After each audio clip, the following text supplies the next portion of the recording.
A Thief at the National Zoo, Chapter 4. The Scene of the Crime. "Why are we going back there?" Marshall asked. Casey scribbled a note for her mom and grabbed her backpack. "I have a plan," Casey said. The kids left the kitchen and waved to Arnold, the Marine guard, and hurried toward the exit. "Okay, what's the plan?" Marshall asked as they headed towards the metro train that would take them to the National Zoo. "We'll figure out how to shut off the lights, then recreate the crime," Casey said. "Like on TV?" Marshall asked. Casey nodded. "But those TV stories are fake, Casey, and this is real," Marshall said. "Besides, how are you going to get all those people to come back?" "I'm not," Casey said. "It's just going to be you and me. You be the crook, and I'll do what I did last night when the crook bumped into me in the dark. Maybe we'll remember something important that happened while the lights were out." "Oh, brother," Marshall said. Half an hour later, they walked through the zoo's front entrance. Casey and Marshall hurried past the pandas, the elephants, the wolves, and to the tiger enclosure. They slipped through the back door and made their way to the room where the party had been. "Wow," Marshall said. The furniture had been taken away, the stereo speakers had been taken down from the walls, and dangling wires were all that was left. The red carpet had been rolled up and was lying against one wall. The only other things in the room were the fish tank, one chair, and the same small table that held the black box. The table was now next to the fish tank. Someone had taken all the rocks and fake plants out of the fish tank and left them on the table. Inside the tank were a few tropical fish. They swam around, probably wondering what happened to their rocks and plants. "Looks like someone even searched this tank," Casey said. "Help me move this stuff." Casey and Marshall placed the rocks and plants on the floor. Casey examined each rock carefully. Then they carried the table to where it had been standing last night. "Okay, pretend you're Mr. Chew," Casey said. "Put the black box on the table." "You told me I was the crook," said Marshall. "Please just cooperate, okay?" Casey said. "Where's the black box, Mr. Chew?" Marshall shook his head, then pretended to pull a box out of thin air. "Why, here it is, Miss Cochran." "Thank you, Mr. Chew," Casey said. "Now put it on the table." Marshall did as she ordered.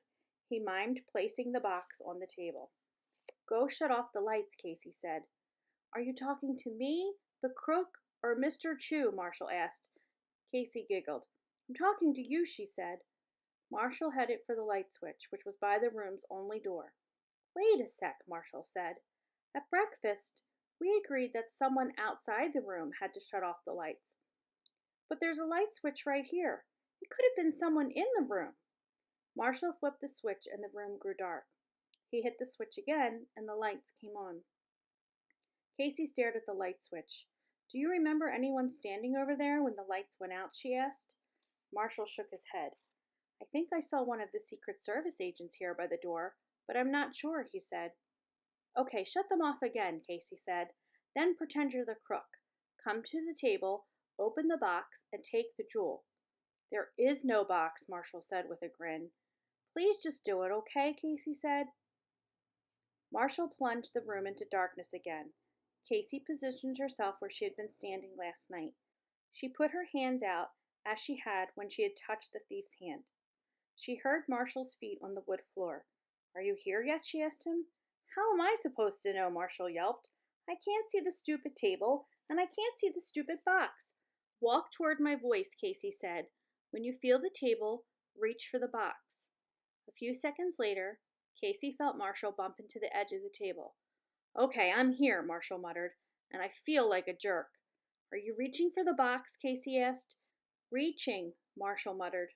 Suddenly, Casey felt one of Marshall's hands brush against her own. She pulled her hand back as she had last night. "Okay," Marshall asked. "Can I turn on the lights?" "Not yet," Casey said. "Last night something else happened, but I can't remember what. It was right after I touched that creepy hand." "Well, I'm not going to stand in the dark all day while you—" Just then the lights went on. Casey turned toward the door, and there was Dr. Tutu, holding his briefcase. "Well, hello," he said to Casey and Marshall. "What are you doing here?" Casey thought of about 10 excuses, but decided to go with the truth. "We were trying to figure out how someone could have stolen the emerald in the dark." Dr. Tutu looked at the table. Then he glanced at the fish tank and the rocks and the plants on the floor. "And did you figure it out?" Dr. Tutu asked. Casey shook her head. Dr. Tutu smiled. My staff and I have been doing the same thing, he said. I even thought the thief might have dropped the thing in the fish tank, but as you can see, that didn't happen. Maybe the crook sneaked out of the room in the dark, Marshall said. Dr. Tutu shook his head. I don't think so. When the lights went out, I walked over and stood in front of the door, he said. Nobody came past me. Casey blinked. Unless you're the crook, Dr. Tutu, she thought. You could have slipped out of the room and then slipped back in again. We were wondering if the crook was working with someone else, Marshall said. See, we thought the partner turned off the lights from outside the room. I believe that's exactly what happened, Dr. Tutu said. As you can see, it's also possible to turn them off on that wall switch, but since the music went off when the lights did last night, I have to guess that it was done from the main power board. Dr. Tutu stared at Casey and Marshall. It looked as if he was going to try to make a decision. Finally, he opened his briefcase and slid out a piece of paper with typing on it. I faxed a copy of this to President Thornton, Dr. Tutu said. He held it out towards Casey. Don't be afraid to touch it. We already checked for fingerprints. What is it? Casey asked, reaching for the paper. A ransom note, he said. Our thief in the dark wants $1 million.